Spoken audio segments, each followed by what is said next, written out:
All right, RC, you see the recording? Did it start to record? It is recording. That's terrific. Great. Thank you. So hello, my name is Jesse Ketterman. I'm with the University of Maryland Extension, and I am an extension educator, so I go around and teach community-based programs.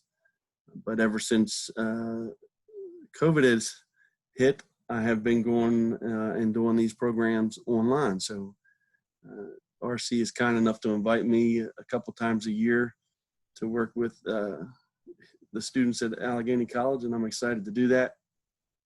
And today we're going to talk about choices with the financial impact.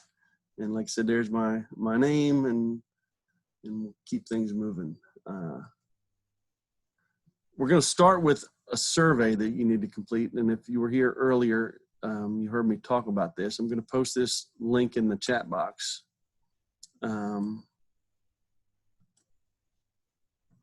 And this is just my evaluation of the program. So when you click on this link, it should open up to a survey. You'll go through the first screen. The first screen is going to have the date of the program, and I think there's a drop-down menu with you can select my name. Again, that's Jesse Ketterman. And then you'll click next at the bottom, or the arrow at the bottom, and that'll take you to some demographic questions such as male, female. Complete those and forward to the next screen, and there'll be I believe 3 questions about your confidence right now, confidence around some of the financial topics I'm going to cover today.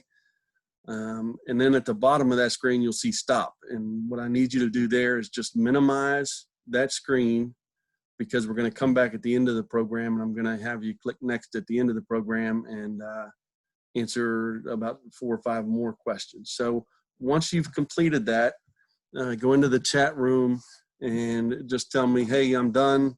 And that way I'll know we're ready to get started again. So that would be helpful.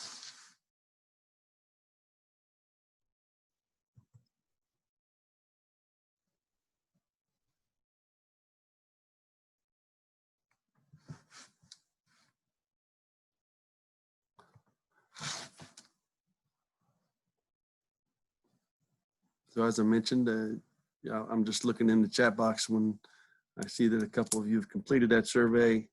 By telling me that you're done, then we'll talk about this slide. Thank you, Shauna. I see Shauna's got it done. Let's get at least one more to say they're done, and then I'll start talking about the program for today.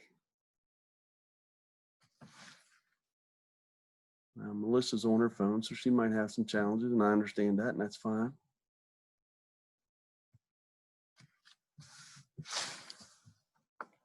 So our agenda for today, we're going to talk about why a college degree is relevant.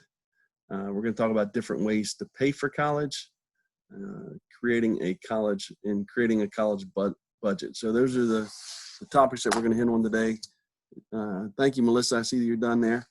And that should keep things rolling. Those are our 3 objectives for the day. You know, when you talk about money, there's this thing called the My Money 5, and there's a government website that talks about the My Money 5. You're really looking at 5 areas: earning money, so how you earn money, how money comes in, how we borrow money, how we save and invest money, how we spend money, and then how do we protect that money we have. And so when you think about money, just keep those 5 areas in the back of your mind. How do you embrace these 5 areas in your daily life and in your personal finances?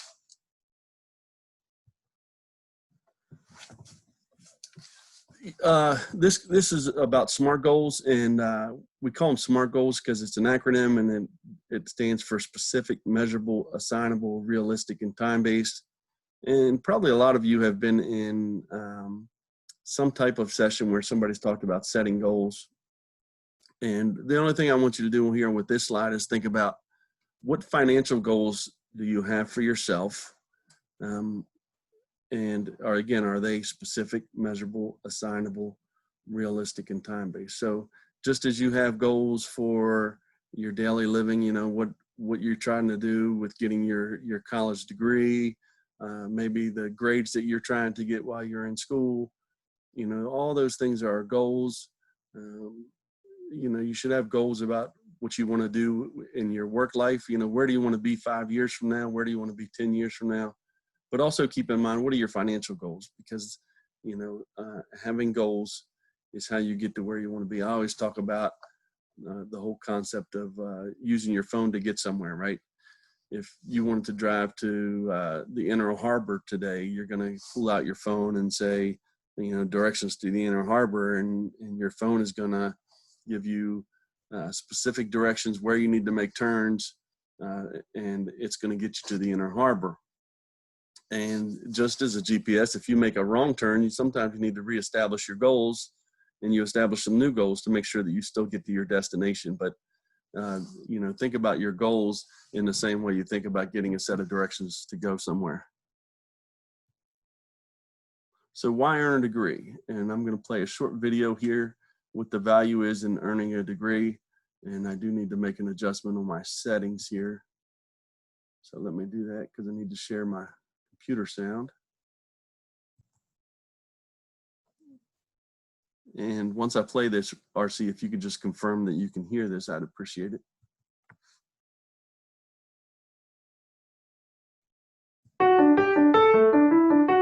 Having a college degree versus a high school diploma means a richer life in all respects.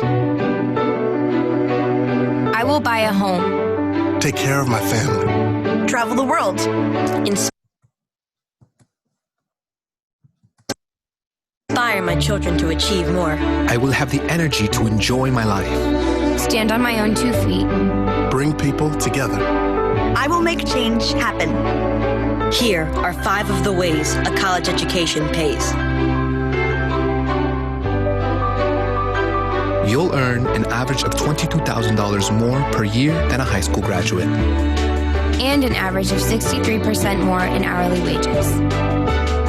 Graduating college also gives you a degree more security and a little less worry. You're less than half as likely to be unemployed. And much more likely to be covered by an employer's health insurance.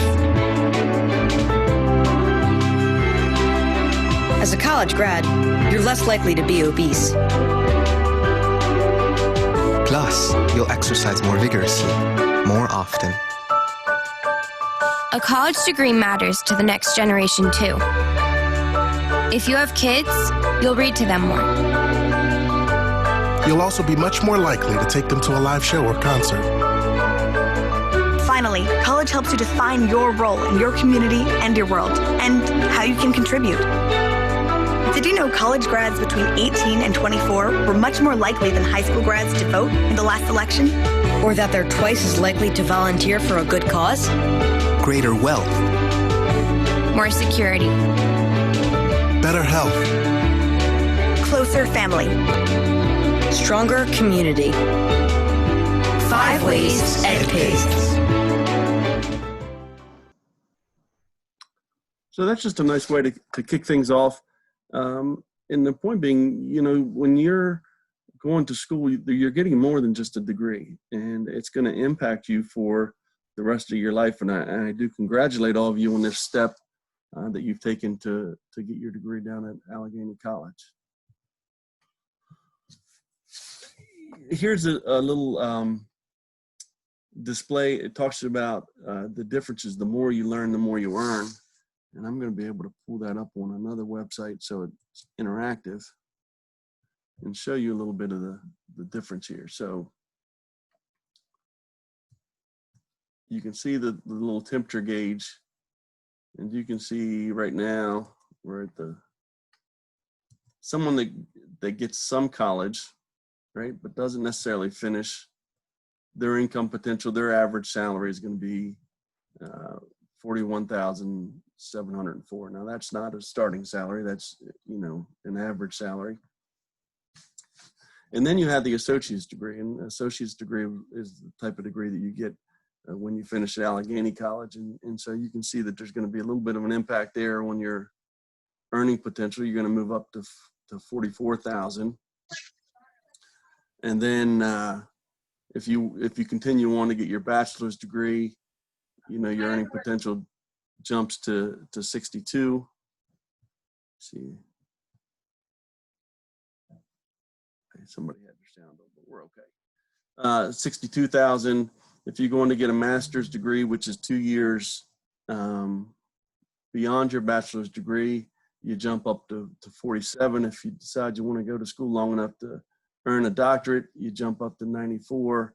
And then you get to that professional degree, which is like your medical degree, your law degree, and you jump up even higher.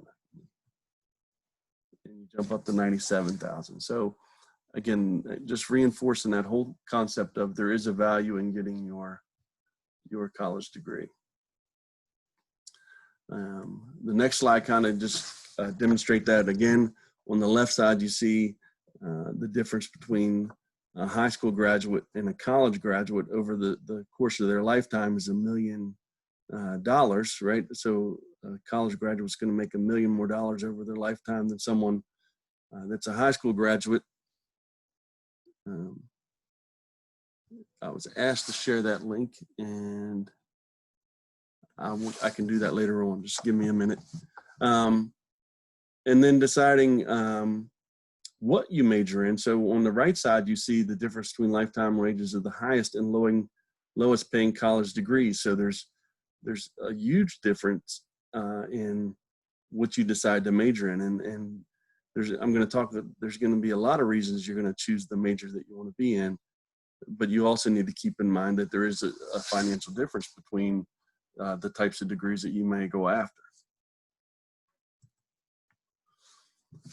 So now I'm jumping topics a little bit and talking about, how much does it cost to attend college? And there's a formula that the financial aid office uses if you're not familiar with it, but they have this cost of attendance, and that includes tuition and fees, room and board, cost of books, and then they subtract out what they think your family should contribute, and then that gives you your financial aid need, and that's what your financial aid package is made of. And so I kind of pulled in some information here about the cost at Allegheny College. Tuition for an in-state student at 30 credits is $4,915. If you live at Willowbrook, it's going to cost you another $6,000. If you come from outside of Allegheny County, it's going to be a little bit more. It jumps up to $8,400, and then if you're out of state, it jumps up to $10,000. But that's just to give you an idea. I have a number there wrong. That total under out of state should also say $10,000. But all I'm showing is, again, there is a cost to what you're doing, and so you need to make sure that you're putting in the effort that goes along with the expense of going to college. And from a financial perspective, I'm going to share how much it costs to go to Frostburg, just to see the difference between what you'd be paying at Allegheny College versus Frostburg State. And so here you have the in-state tuition is $6,700. The fees were included on the Allegheny College slide. Here you have to add those fees up, which takes you to $9,000 some, and then they add the room and board because those students, most of them are living on campus, and that takes you to a total of $19,000. And the same there with the out of state, the difference in cost there. So from a financial perspective, not considering financial aid packages, you're making a good decision by starting off at Allegheny College. But I also want you to think about, okay, once I finish my degree at Allegheny College, what does it look like at a four-year institution? So that kind of gives you a little bit of a comparison from that perspective as well. This is a resource that you should be aware of if you're not familiar with it. It's called the Occupational Outlook Handbook. And I'm going to post that in the chat box if you want to go to that site.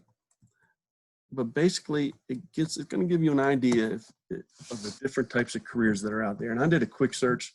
One of the options there at the bottom of the screen on the Occupational Outlook Handbook is the the careers with the highest growth rate. And so this is important for you because as you're thinking about why am I going to school and what do I want to major in, you also got to think about what am I going to do after I leave, and what is my career potential in that particular field, and how much money am I going to make in that field, right? So you have to have an idea how much money you're going to make in a field, because you don't want to find yourself in a situation where you've borrowed a lot of money and then it's going to make things difficult for you financially once you go out and get a job in that field. And when you look here, the growth rate of different career sectors, of course, wind turbines, the growth rate of 61%, that's booming right now. The median salary with that's $52,000. There's a nurse practitioner there. The growth rate's 52%, a lot of careers there. Earning potential 109, and it kind of works on down. These are the fastest growing fields. That Occupational Outlook Handbook allows you to look up any career that's out there and gives you an idea of the work environment, your earning potential, the growth rate over the next few years. So it's a good resource for you in terms of trying to help you identify what career you may want to go into.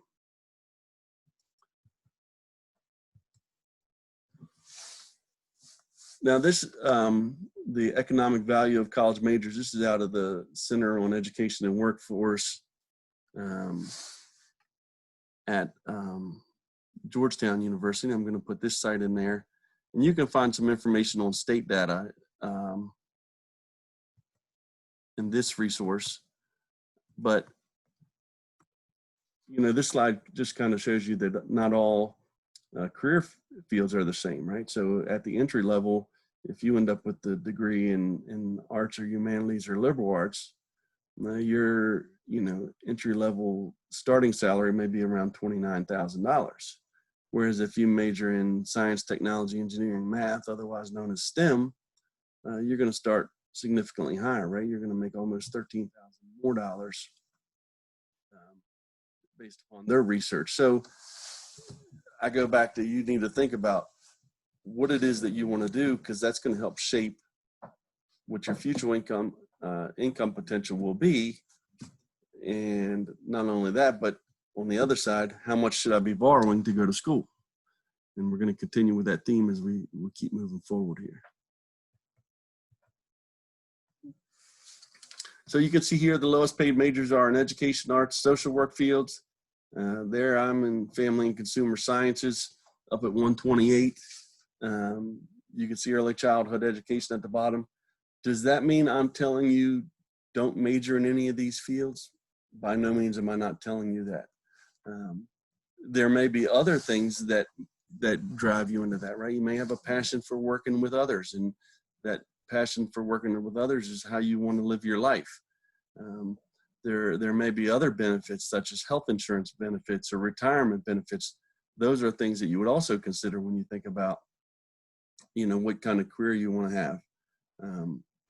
But continuing with this theme of, you need to kind of have an idea of what you want to major in and how that's going to impact you with your life. And so how is it that people pay for college? They're going to use their savings, whether it's their savings, their parents' savings, their grandparents' savings, scholarships, grants, work study, off-campus jobs, student loans. And you can see there's a little slide from Sally Mae that shows how the typical family pays for college.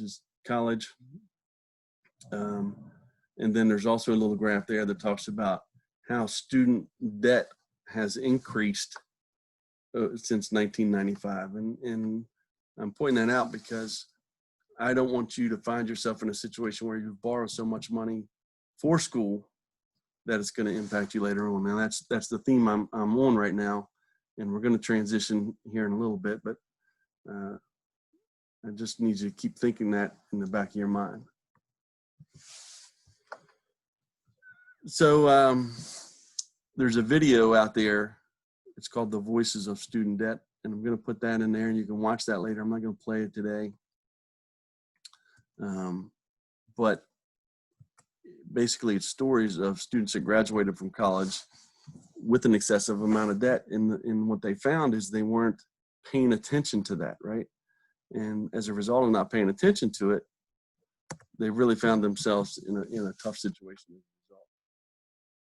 So you can see there the average student loan debt right now is $1.53 trillion. In 2019, the average student loan debt was $37,000, which really works out to about $393 a month. So when you graduate and you have to start paying your loans back, automatically you have that expense of $393. And what you want to do is try to minimize the amount of loans you need to take out for your schooling.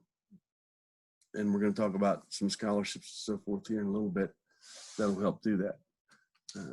And they just kind of gave some examples on the right-hand side there of different things you could do with that money.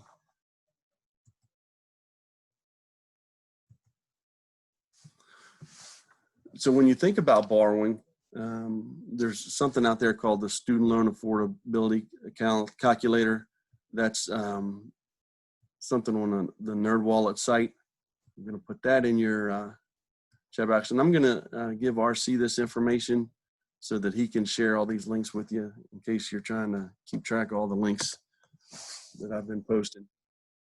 But when it comes to how much you should borrow, there's two kind of models out there. One is that you shouldn't exceed your first year of income. So when I talked earlier about looking up what it is that you want to do and what your starting salary may be in that field, your starting salary is going to be $30,000 in a field.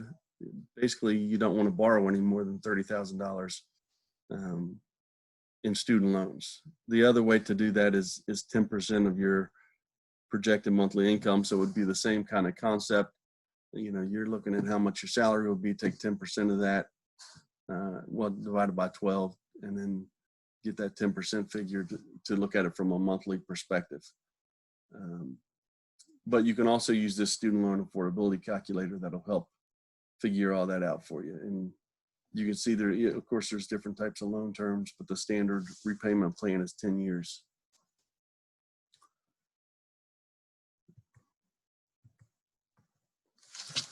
So where do you find out information about all this financial aid, student aid information? You just go to studentaid.gov. That website has a wealth of information. You can see it has tips for preparing for college, the different types of aid, and it explains it in detail. Who gets aid? How do you apply for the FAFSA? How do you repay your loans? All the information you need about student financial aid is available on this site. And again, I'll post that in the chat box for you.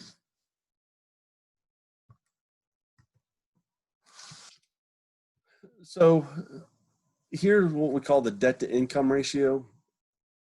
And again, it's one of those calculations that is used to determine how someone's doing financially. And so that debt to income ratio, you look at 10% or lower, you know, you have little problems paying your bills and managing your expenses. You jump over to the other end of the spectrum where your debt to income is 30% or more. It's considered to be too much debt. And so, you know, when I get a debt, I'm not just talking about your student loans. I'm talking about your car payment, your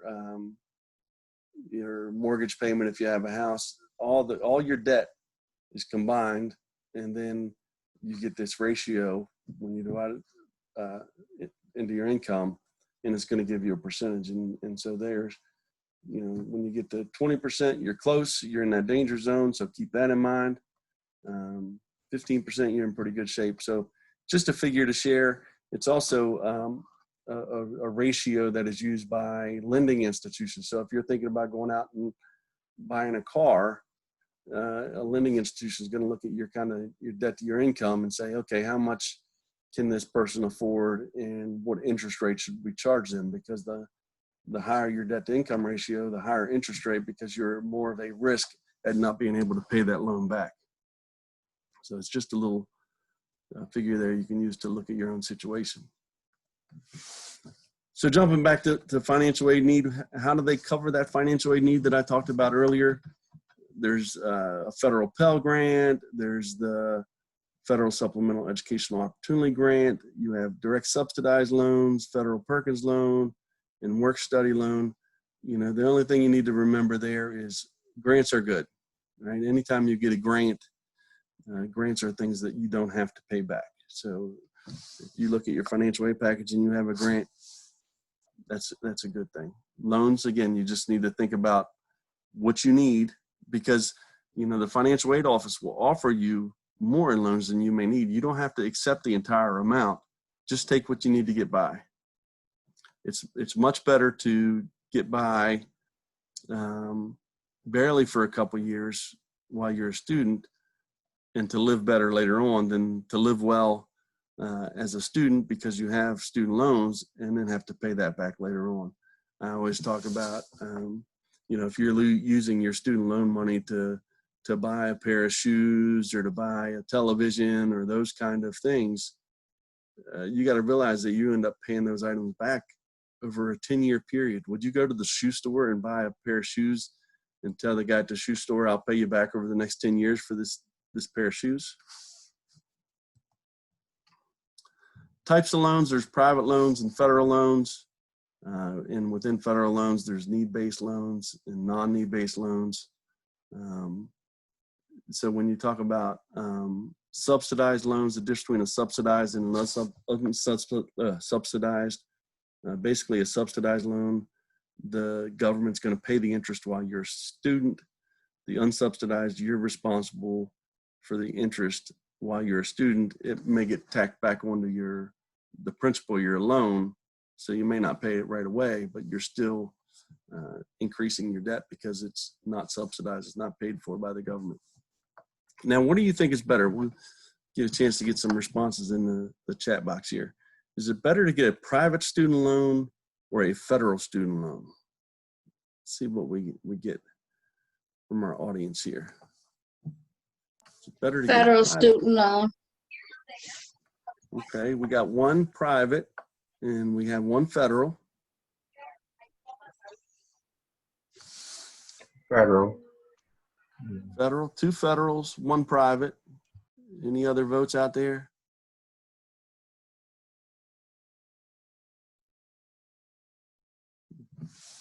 Okay. So the difference, you know, it is possible that with a private student loan, when I say a private student loan, you know, a loan from a bank or a credit card, you know, I know Discover does student loans. There is the possibility that they charge a lower interest rate. But what you give up with a private student loan is all the options that a federal student loan provides you, right? So when you take out a private student loan, it is a contract between you and that lending agency, and whatever is in that contract is what you have to go by. So you just need to be careful if you go down the route of private student loans. I think I would encourage federal student loans because when it comes to repayment options, there is a host of repayment options for you to consider. So always take your federal loans before you consider a private loan. Just keep that in mind there. So what do you need to know about important dates? The FAFSA, which is your financial aid form, we're coming up to when you should be filling that out for next year, right? October 1st. So the FAFSA needs to be filled out between October 1st to March 1st. What I encourage people to do is to make sure that you have that turned into your financial aid office, or submitted, so that your financial aid office receives it before January 1st. So again, it's a federal form. You fill it out online, but the sooner you do that, the better. It can impact how much money an institution has to give you. The later you wait, the less money the institution is going to have. So the sooner the better. The Allegheny College has scholarships, and what I was able to find there is they have a lot of revolving deadlines. But I'm going to share with you the link that has the information about the scholarships that are available through the Allegheny College of Maryland Foundation. And I encourage you to look and see what you might be eligible for, because the time that you take to fill out loan applications is well worth it. It's much better than having to pay a student loan back. And there are lots of different types of scholarships that are available through the foundation. So please visit that site there. There's also some state scholarships. And so each delegate in Maryland and senator has some scholarship money, and I encourage you to apply for those. They also each, Maryland and as well as other states, if they're trying to get people to go into a specific career field, they'll offer grants and scholarships. And so I have this site here that can take you to find information about scholarships that might be available in Maryland. And so let me post that for you.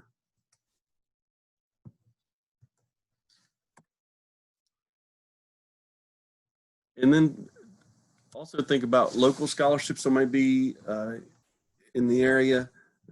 Look at your hometown, go back to your high school guidance counselor. They might be aware of some scholarships that might be available. Check your local library. You have community organizations such as the American Legion, the Rotary, Lions Club, churches. Sometimes they offer scholarships. As you get to know your faculty members, professional fields that you get involved in might have some opportunities for scholarships. Check with your employer and your parents. Employers, they might offer scholarships. And we already talked about the legislative scholarships that are available. So now I want to jump over to budgeting a little bit. And we're going to be using this tool called Your Money, Your Goals. There's a whole toolkit available. This is by the Consumer Financial Protection Bureau, but it's a good tool when it comes to any financial issues that you may have. We're just going to talk about what we call a cash flow budget today, but there are other resources there in terms of paying bills and so forth. So I just put that site in the chat box and feel free to visit it. So what do you think a cash flow budget is? So here's your opportunity again to put some comments in the chat box. What do you think a cash flow budget is? We've all heard the term budget. Some people like to refer to it now as a spending plan. But what is a cash flow budget? We know that a regular budget is something, every month you would kind of make a list of all your bills and all your income and see how things play out on the end. But are you familiar with a cash flow budget? Cash flow budget is probably like the excess money you may have left over. That's a good guess. So a cash flow budget actually breaks things down. Instead of looking at your money from a monthly perspective, it looks at it from a weekly perspective. And so you can see, in this example, it has some blank fields, and I'm going to show you an example here in a minute, but what money you receive in a given week, and then you subtract out your expenses, and then you know where you're at the end of the week, and you just roll that over to the next week.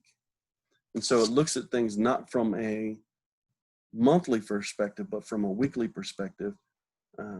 And by doing that, it lets you kind of keep in mind when your expenses or your bills come due and how things play out on a weekly perspective from your income and expenses. And so it's a better tool than a monthly budget in terms of planning. So to go over this, I'm going to give you an example here. We have Raphael, who's a single parent with 2 children. He's often late with his rent and other bills because he doesn't have the money when he needs it.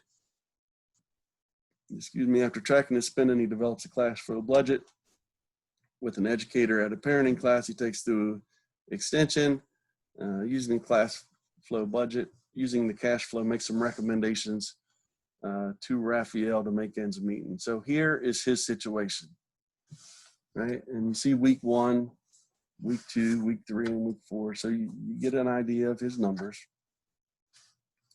And so I want to ask you some questions based on this.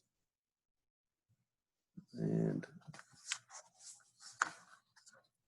basically, when you first look at this, when does Raphael run out of money? If you look at this, when does Raphael run out of money?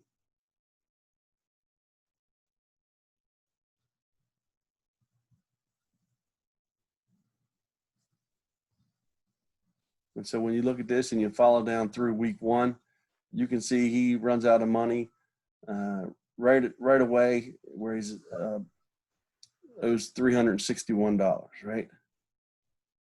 And that's what, again, the cash flow, when you look at how his money came in, he gets paid during week 2, so he doesn't have that income in week 1, but he has that rent that's due that first week of 845. So that takes a significant chunk of the money that he brought in and really kind of makes things difficult. So one of the things that if you work at a cash flow budget, and then again, if you wanted to set one of these up, there the link that I provided you will allow you to print out a sample of this. So you go to the bottom of that page and look at cash flow budget, and we'll print out a worksheet for you that you could input this information yourself. And so when you look at his scenario, well, he's either got to save money so that at the beginning of the month, or he has more money at his beginning balance so that he can afford to pay the expenses that he has, or he needs to make adjustments to those expenses. And so when you look at some things, you can look down here at his auto expense, his car payment. Sometimes when you have expenses and you pay them on a monthly basis, you can contact the person that you're paying and say, is there any way to move this date around? I see that rent is due on the 1st of the month. Is there any way I can set that up to where I'm paying my rent on the 1st of the month and on the 15th of the month? And so that would decrease that 485 figure by paying it twice a month to, about 400 every 2 weeks. So maybe that's an option. You could talk to your landlord about that and make an arrangement to do that. And again, some of these other expenses, such as your telephone bill or your internet service or your cell phone, talking to those bills and saying, the companies that you owe the money to, and say, hey, can I adjust my date that this is due from the 15th of the month to the 25th, just to make it more in line with my income? And the advantage for them to do that would be, they're going to get their money on time versus not getting their money on time. A lot of times people will be flexible with you. Auto insurance is another example there. A lot of times you can make monthly payments like Raphael does in this example and pay on a monthly basis versus every 6 months. It's also, as a college student, using a cash flow scenario also helps you think about how things play out for you week to week, which can change. One of the challenges you have as a student is, if you get loans and you receive all that money at one time, you got to make sure that spreads out over the course of a semester. So you got to think about your finances just a little differently, because at the beginning of the semester, you may get your refund. You also have your tuition bill at the beginning. You also have the books that you need to pay. So how you focus on budgeting is going to be a little bit different. And you need to, think about it from not just a weekly perspective and a monthly perspective, but you need to look at it from a yearly perspective. And so you could write down on a piece of paper, these are expenses that I know are going to happen in this month because I'm a student. And so that allows you to keep in mind what you have for tuition and how that may impact your finances.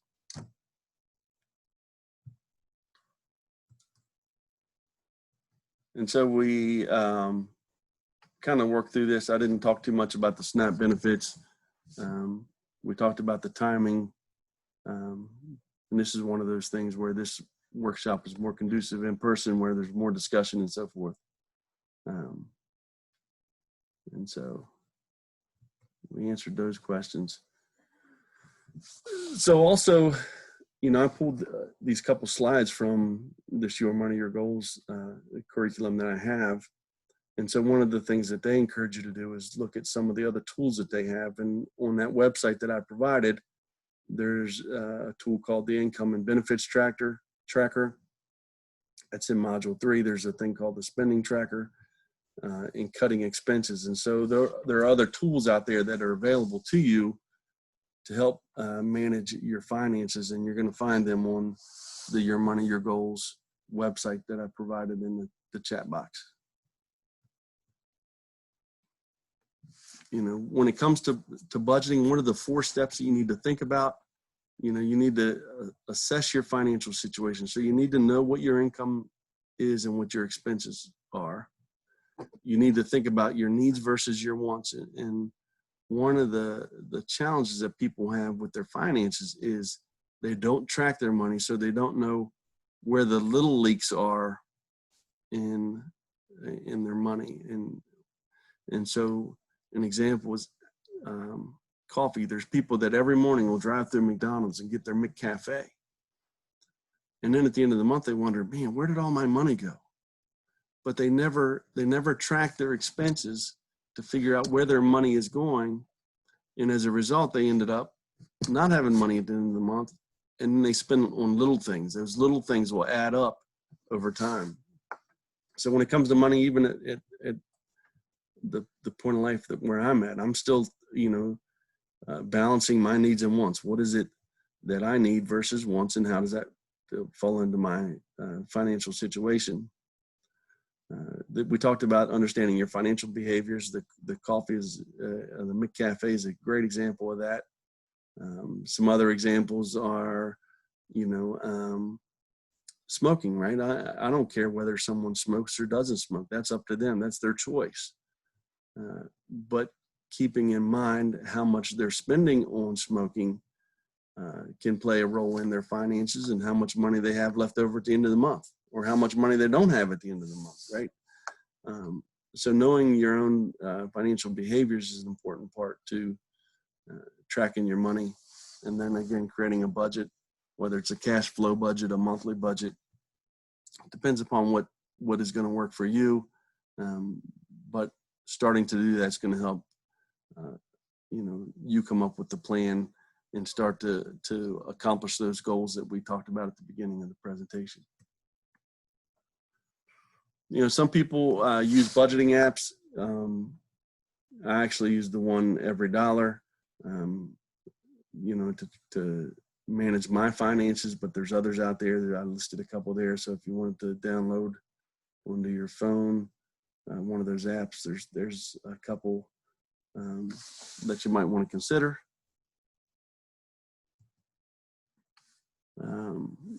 Here's another link I thought, you know, with this topic that we had today. There's an article there by Dave Ramsey about how to pay for college without student loans. And so I just thought I'd add it to the presentation and share it with you. You can read that on your own time. Put the link in the chat box for you. And now, the 2 things I want you to do, if you could. One is go back to that survey that you opened at the beginning and then minimized it. Open that back up and finish that. So click next after the stop or the little arrow at the bottom right, and finish that survey. And like I said, at that point, there's going to be, I think, 4 questions that it's going to ask you, 4 or 5. I would appreciate that. And then I'm going to post in the chat box a link to what we call our teaching effectiveness survey. That's kind of the evaluation of how I did today as an instructor. And if you can complete that, I would appreciate it. And then I'm going to open it up for questions. If you have any questions I can assist you with or answer for you, I'm happy to do so. So you could type your question into the chat box, or you could type your question into or you just unmute yourself and ask the question. And at this point, I'm also then going to put my in slide up there that has my email address if you have any questions. And I'm also going to stop the recording as we enter into this section.